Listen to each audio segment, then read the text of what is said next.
നമസ്കാരം. Learn Malayalam with love എന്ന മലയാളം ക്ലാസ്സിലേക്ക് 6ാം ക്ലാസ്സിലെ എല്ലാ പ്രിയപ്പെട്ട കുട്ടികളെയും സ്നേഹത്തോടെ സ്വാഗതം ചെയ്യുന്നു.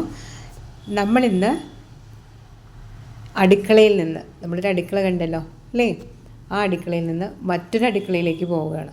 അവിടുത്തെ വിശേഷങ്ങൾ എന്തൊക്കെയാണ്? അവിടെ ഉണ്ടാക്കാൻ പോകുന്നത് ചട്ടിപ്പത്തിരിയാണ്. നിങ്ങൾ കഴിച്ചിട്ടുണ്ടോ? ചട്ടിപ്പത്തിരിയെ കണക്ട് ചെയ്തിട്ട് ബന്ധപ്പെടുത്തി ഒരു കഥയാണ് നിങ്ങൾ കേൾക്കാൻ പോകുന്നത്. പാഠഭാഗം വായിക്കും, ശ്രദ്ധയോടെ കേട്ടിരിക്കുക. ചട്ടിപ്പത്തിരി. അദ്രുമാൻ പിയാപ്പിള വൈകുന്നേരം തന്നെ സാമാനങ്ങളൊക്കെ വരുത്തിച്ചു. പിറ്റേന്ന് രാവിലെ ചട്ടിപ്പത്തിരിയുടെ ഇതിഹാസം ആരംഭിക്കുന്നു. വാങ്ങിയ സാധനങ്ങളൊക്കെ എണ്ണം നോക്കേണ്ടതാണ്. ഏറെ കുട്ടികളുള്ള പുരയാണ്. കുട്ടികളുടെ കൈകൾ എല്ലായിടത്തും എത്തും. 2 റാത്തൽ ഗോതമ്പപ്പൊടി, 30 കോഴിമുട്ട, 1/2 റാത്തൽ വെള്ള കിസ്മിസ്, 1/2 റാത്തൽ കസ്കസ്, 1/4 റാത്തൽ ബദാം, 1/2 റാത്തൽ നല്ല പശുവിൻ നെയ്യ്, 1/2 റാത്തൽ പഞ്ചസാര, 5 റുപ്പിക തൂക്കം ഏലത്തിരി, 1/4 കുപ്പി പനീർ. എല്ലാം കണക്ക് പോലെയുണ്ട്. ഇനി വേണ്ടത് 1/4 സേർ പാലാണ്. നേരത്തെ വാങ്ങി വെച്ചാൽ തെരത്തു പോകും. പക്കീർച്ചിത്താത്ത പയ്യമ്പാല് കൊണ്ടെന്നോ? ബിച്ചായി ഷെയ്ത്താത്ത ചോദിച്ചു. 30 എപ്പം കൊണ്ടുവന്നേക്കണ്? ഞാൻ ഉറിമൽ മൂടി വെച്ചിക്കണ്, കൽമേയി പറഞ്ഞു. കൽമേയി പാലും അടുത്ത് തന്നെ കൊണ്ടുവന്ന് വെച്ചു. ബിച്ചായി ഷെയ്ച്ചിത്താത്ത ഗോതമ്പപ്പൊടിയെടുത്ത് വെള്ളം ചേർത്ത് കുഴച്ച് മാവാക്കി വെച്ചു. അതിനിടയ്ക്ക് കൽമേയി വെള്ളം നിറച്ചൊരു പിഞ്ഞാണത്തിൽ ബദം എടുത്തിട്ടു. പൊതിരട്ടെ. പാത്തുമേയി താത്ത 30 കോഴിമുട്ടയും ഉടച്ച് സാനിൽ പാർന്നു. പഞ്ചാര പൊതി എഴിച്ച് കുറച്ച് പഞ്ചാര ഉടച്ച മുട്ടയിലിട്ടു. ഏലത്തിരിയും എടുത്തിട്ടു. അതാ പനിനീരിൻ്റെ കുപ്പി, ഇങ്ങോട്ടിടുമോളെ. കൽമേയി പനിനീരിൻ്റെ കുപ്പി നീക്കി വെച്ചപ്പോൾ കുറച്ചു പനീരും ആ മുട്ടയിൽ ചേർത്തു. ആസ തിരിക്കുന്ന മാതിരി വലതു കൈ ചലിപ്പിച്ച് മുട്ടയുടച്ചത് അടിക്കാൻ തുടങ്ങി. മോളെ, അതാ മാവ് കുഴച്ചത്, എല്ലാവരും കൂടി 20 തോല് പരത്തിക്കോളി. കൽമേയി ഇരുന്നു. അനുജത്തി ബീരാമ്പി ഇരുന്നു. കൽമയുടെ മൂത്തമോൾ കച്ചിയയും ഇരുന്നു. ചെറിയ മുട്ടിപ്പലകളിലാണ് ഇരുന്നത്. ഓരോരുത്തരും മുമ്പിൽ പത്തിരി പരത്തുന്ന വലിയ വട്ടപ്പലകകൾ വലിച്ചിട്ടു. കുറച്ച് പൊടിയെടുത്ത് ആദ്യം പലകമേൽ വിതറി. കുഴച്ച മാവെടുത്ത് 3 പേരും കൂടി 20 ഉരുളകളാക്കി ഉരുട്ടി. ഓരോന്നും വലിയ ആപ്പിളിൻ്റെ വലിപ്പമുണ്ട്. പത്തിരി കുഴലുകൾ തുടച്ച് ഉരുളകളിൽ അമർത്തി റോളർ ഉരുട്ടും പോലെ ഉരുട്ടിക്കൊണ്ട് പരത്താൻ തുടങ്ങി. അമർത്തി ഉരുട്ടുന്തോറും മാവ് ആനച്ചെവിയുടെ രൂപത്തിൽ പലകമേൽ പരക്കുന്നു. ഇത് കൊയിലുമ്പല് ഒട്ടിപ്പിടിക്കണ്, കുറച്ച് പൊടി വേണം. ബാക്കിയുള്ള പൊടിയുടെ പൊതി കൽമയെ നീക്കിക്കൊടുത്തു. ബീരാമ്പി പൊടിപ്പൊതി എടുത്ത് പലകമേലും കുഴലിന്മേലും ഒന്ന് പൂശി. എന്നിട്ടൊന്ന് പരത്തി നോക്കി. ഇപ്പോൾ ഒട്ടുപ്പില്ല. കച്ചിയും അതുതന്നെ ചെയ്തു. ബിച്ചായി ഷെയ്ത്താത്ത പറഞ്ഞു, 3 ആൾ പരത്താനിരുന്നാൽ ശരിയാവൂല. ഒരാൾ അത് ഓട്ടിലിട്ട് ബാട്ടിയെടുക്കാനിരിക്കട്ടെ. ആനച്ചിവി വലിപ്പത്തിൽ നേർമേൽ പരത്തിയ ആദ്യത്തെ തോല് ഉമ്മയെ കാണിച്ചുകൊണ്ട് കൽമയെ ചോദിച്ചു. വലിപ്പം ഇത് മതിയോ? ബിച്ചായി ഷെയ്ത്താത്ത നോക്കിയിട്ട് പറഞ്ഞു, ചെനമ്പം കൂടി വലിപ്പം ഇരുന്നോട്ടെ. വലിയ ചട്ടിപ്പത്തിരിയല്ലേ, പലക നിറയിൽ തന്നെ കണക്ക്. അല്ല, അച്ചെമ്പ് ഇങ്ങോട്ട് നീക്ക്. കൽമയെ വട്ടച്ചെമ്പ് നീക്കി കൊടുത്തു. വേഗം ചെമ്പെടുത്ത് കഴുകി അടുപ്പത്ത് വെച്ചിട്ട് ബിച്ചായി ഷെയ്ത്താത്ത വെള്ള കസ്കസ് കഴുകി ഊറ്റി ചെമ്പിലിട്ടു. എന്നിട്ട് പറഞ്ഞു, നെയ്യിങ്ങോട്ടെടുക്ക്, കസ്കസ് പൊരിയനുണ്ട്. അതിൽ കുറച്ച് നെയ്യൊഴിച്ച് വാങ്ങി വെച്ചു. കിസ്മിസ് എടുക്കുക. കിസ്മിസ് എടുത്ത് നെയ്യിൽ പൊരിച്ച് കോരിയെടുത്തു. കരിഞ്ഞു പോയോ? ബേജാറോടെ മൂപ്പത്തി ചോദിച്ചു. ബീരാമ്പി എണീറ്റ് കയ്യിൽ കണ കൊണ്ട് പൊരിഞ്ഞ് കിസ്മസിൽ കുത്തി നോക്കി. ഇല്ല, കണക്കാണ്. സമാധാനം. ബിച്ചായി ഷെയ്ത്താത്ത പിഞ്ഞാണത്തിൽ നിന്ന് പുതിരാനിട്ട ബദാം എടുത്ത് തോലുരിച്ച് ചെറിയ ചെറിയ കഷ്ണങ്ങളാക്കി നുറുക്കി തുടങ്ങി. അപ്പോൾ ചോദിച്ചു, പാലും പഞ്ചാരയും കലക്കി വെച്ചോ? കൽമയെ വിരൽ കടിച്ചു. ഞാനത് മരിച്ച പോലെ മറന്നുപോയി. നല്ല മറതിയാ. എല്ലാത്തിനും ഞാൻ തന്നെ വേണമെന്ന് വെച്ചാലോ? നിങ്ങളൊക്കെ ഇതൊക്കെ പഠിക്കണ്ടേ? എല്ലാ കാലത്തും ചട്ടിപ്പത്തിരി ചൂടാൻ ഉമ്മുണ്ടാവോ? ബിച്ചായി ഷെയ്ത്താത്ത പശുവിൻ പാലെടുത്ത് പഞ്ചാരയിട്ട് നന്നായി ഇളക്കി വേറൊരു വലിയ സാനിലൊഴിച്ചു.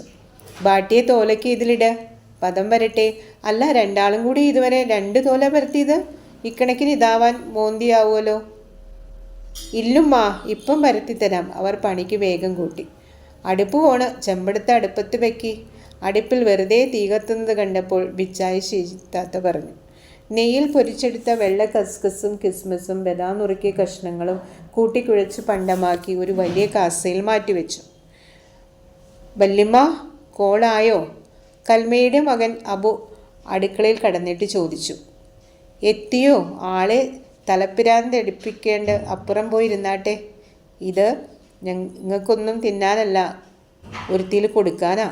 അപ്പം ഞമ്മക്കില്ല അല്ലേ? ബിച്ചായി ശേഷി താത്തയ്ക്ക് ഈറയാണ് പിടിച്ചത്. എന്താ, ജനിച്ചിട്ട് ചട്ടിപ്പത്തിരി കാണാത്തതല്ലേ? അല്ല പിന്നെ. ഗ്രാമഫോണിൽ വന്നൊരു പാട്ടും മൂളിക്കൊണ്ട് ഒരു കഷ്ണം ബദം കടിച്ച് അബു പോയി. കൽമയെക്കുറിച്ച് നെയ്യിട്ട് വട്ടച്ചെമ്പെടുത്ത് അടുപ്പത്ത് വെച്ചു. നെയ്യ് ഉരുകിയപ്പോൾ കുറച്ച് നെയ്യ് ചെമ്പിൻ മൂട്ടിൽ ബാക്കിയായി. ശേഷിച്ചത് മുഴുവൻ കോരിയെടുത്ത് ഒരു തകരപ്പാട്ടിയിലേക്ക് പകർന്നു. ചെമ്പ് താഴെ ഇറക്കി വെച്ചു.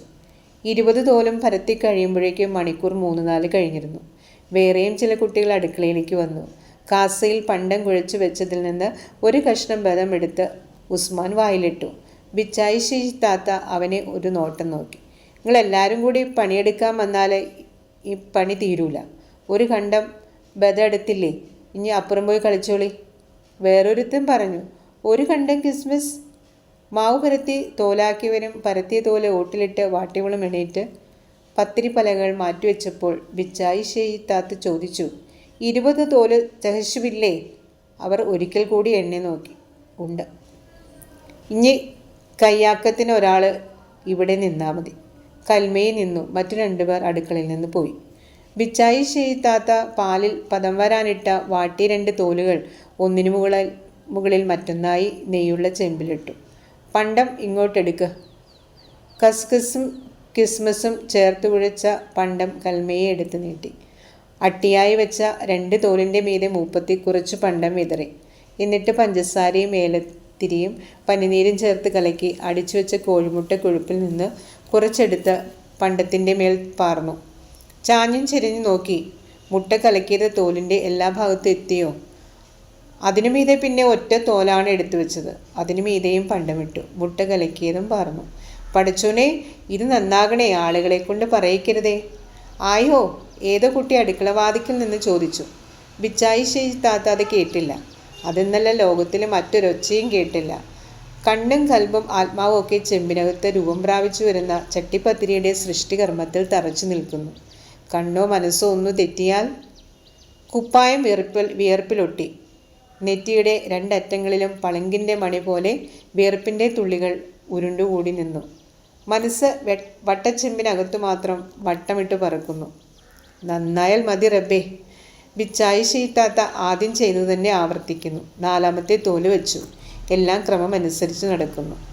19ാമത്തെ തോലാണ്. 20 തികയുന്നു. നിവർന്നു നിന്ന് നോക്കി. ബാക്കിയുള്ള പണ്ടം മുഴുവൻ 20ാമത്തെ തോലിൻ്റെ മുകളിൽ വിതറി. ചാഞ്ഞും ചെരിഞ്ഞു നോക്കി. എല്ലാം സമമായി പതിഞ്ഞിരിക്കുന്നു. മുട്ട കലക്കിയ സാൻ കയ്യിലെടുത്തു. അത് മുഴുവൻ വടിച്ച് അവസാനത്തെ തോലിന് മീതെ നടുവിൽ പാർന്നു. എല്ലാ ഭാഗത്തേക്കും ഒലിച്ച് സമമാകുന്നു. 31 നിവർന്ന് കൈ കുടഞ്ഞു. ഊർന്നു വീണ തട്ടം നേരെയാക്കി. എന്നിട്ട് ബിസ്മില്ലാഹ്. വിറയ്ക്കുന്ന കൈകളോടെ ചെമ്പ് അടുപ്പത്ത് കയറ്റുന്നു. മൂടിയെടുത്ത് ചെമ്പിന് മുകളിൽ വെച്ചു. അടുപ്പിലെ ചകിരി തീയിൽ നിന്ന് കുറച്ചെടുത്ത് ചെമ്പിന് മുകളിലിട്ടു. പുതിയ ചകിരിയും ഇട്ടു. അടുപ്പിലെ തീയൊന്ന് ഉള്ളോട്ട് തള്ളി മാറി നിന്ന് അടിയിലും മുകളിലും തീ ശരിയായ നിലയിലാണോ എന്ന് നോക്കി. ബരാബർ. റബ്ബേ, ഇത് നന്നാകണേ.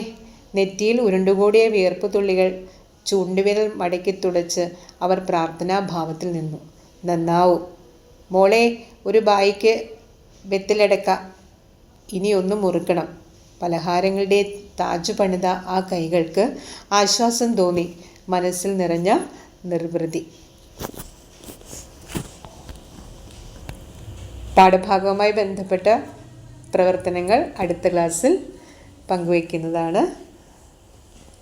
പാഠം ഇഷ്ടപ്പെട്ടാൽ, എൻ്റെ ക്ലാസ് ഇഷ്ടപ്പെട്ടാൽ ലൈക്ക് ചെയ്യാനും സബ്സ്ക്രൈബ് ചെയ്യാനും ഷെയർ ചെയ്യാനും മറക്കരുത്. Okay, thank you children.